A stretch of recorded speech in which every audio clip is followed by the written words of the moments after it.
What's up, guys? Today we're going to be doing a lace wig install, and it's going to be installed to perfection. This one here is Peruvian straight, 20 inches long, 150% density, I believe. She was sent to me by the company Virgo Hair, and I decided to bleach the knots off camera. If you're interested in bleaching your knots and having a detailed tutorial on how to do so, I have one linked in the description bar.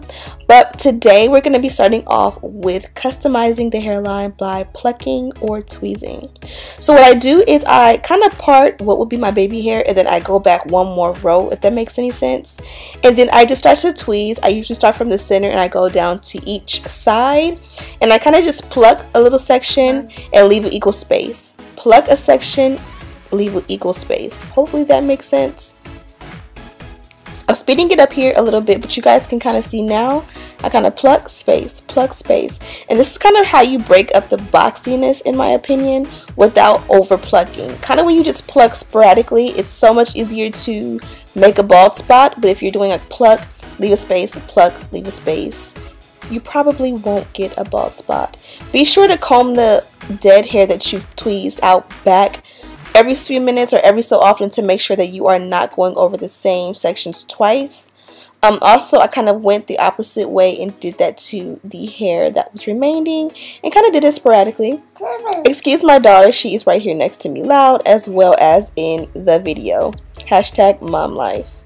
So always go back and check your work and kind of brush it back and make sure everything looks good. I think everything looks perfect, so I went ahead and sectioned off what would be my baby hair and trimmed it down to about an inch to half an inch. I use scissors and I kind of just feather it, kind of like not just cutting it straight across blunt, if that makes any sense. Now the parting. This one came with about 2 to 3 inches of parting in the center and about 1 to 2 inches on the sides. Not my favorite aspect of this wig, but to go ahead and finesse it and make it work, we're going to go ahead and do a high ponytail up top. And the main reason for this is because I don't want to do a center part, I don't want to do a flip over, and I also don't want to do a side part. So this ponytail is going to set it off just perfectly. So to make the ponytail pop, I'm going to go ahead and use my wax stick to lay the hair down all the way around.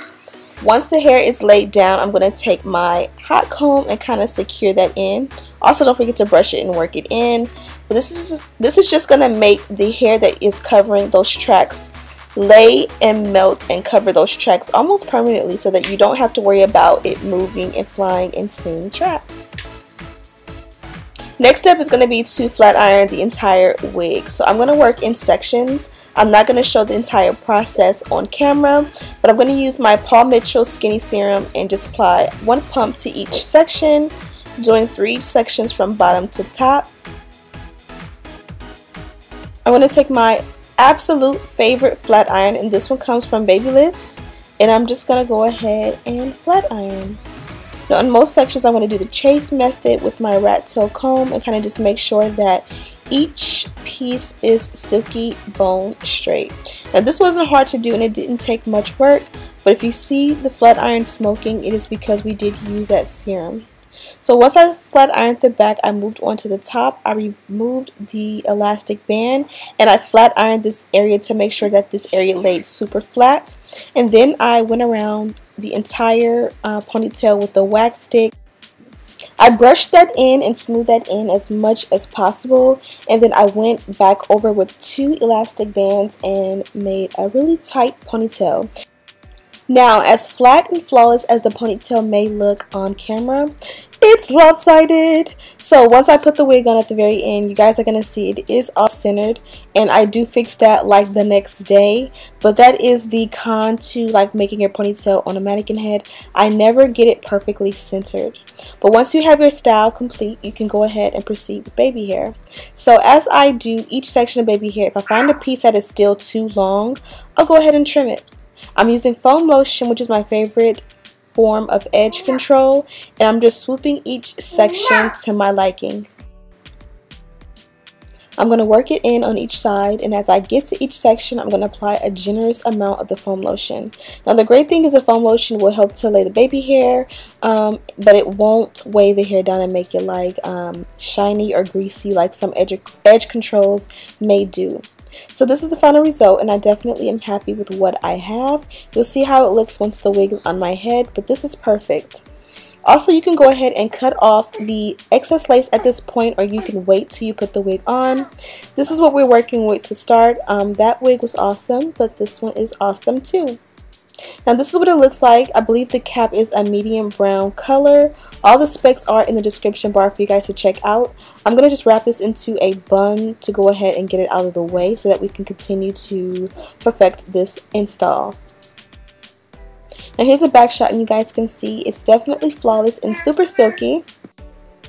I did go ahead and cut the lace off on camera, but you can tell by my angle, I was definitely out of frame and like way below the camera.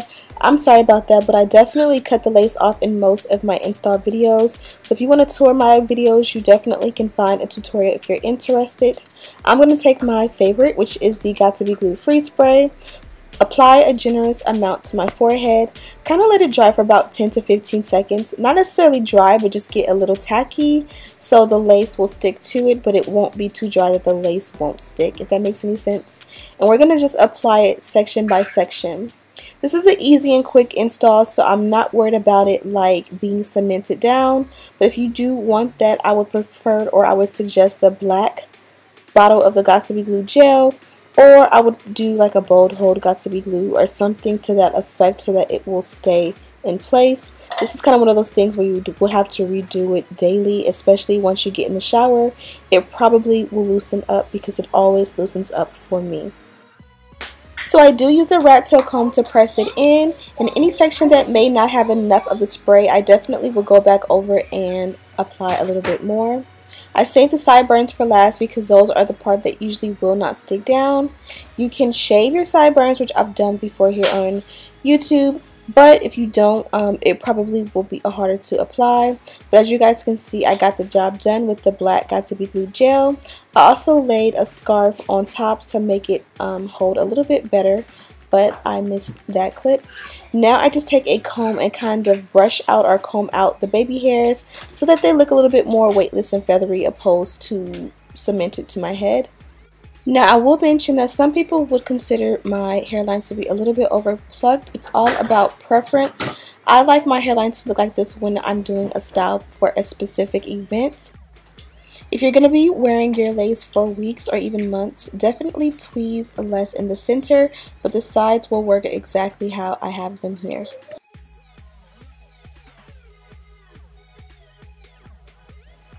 Okay, so finally I am done.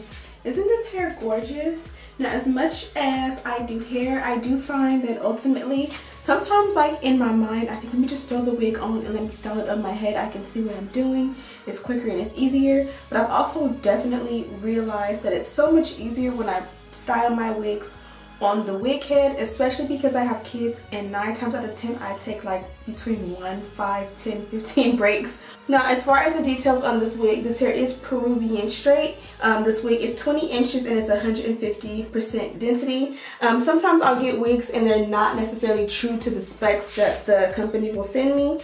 This one definitely is 20 inches. And it's definitely 150% density. Now, I will say that 150% density is not always the most full when it comes to your textured wigs or when you want to do curls. Sometimes you're better at 180 or 200%. Also, you know, everybody has a different preference. Like some people, especially with the purpose of this wig, like how this wig lays, I like it at this density. Like for what it is, I like it the way it is. Now, as far as the cons goes, my only con was the parting space. I think that this one is definitely not 4 inches. On the sides, it stops around here, and then the back, it goes back a little bit more right here. 4 inches is probably about right here, so I would say this is maybe about 2 to 3. I do like my 4 inches, but that is why I went ahead and put it into a bun and curve parting. I feel like the way that I styled it is a bit of a finesse because you can't really tell that the parting is not as much or as deep as you would want it to be. And I mean, it's definitely workable. It's not like the worst thing in the world, but you guys know I usually love like 6 inches of parting on some of my favorite wigs. So that was the only thing. So if you're interested in this wig, I definitely have it linked in the description bar for you guys to check out. Also, all the products that I use to style this baby is listed down there as well, so make sure that you check that out if there's anything you're interested in purchasing. Thank you guys so much for watching this video. Don't forget to subscribe, like this video, and share it with your friends. And as always, I'll see you in the next one.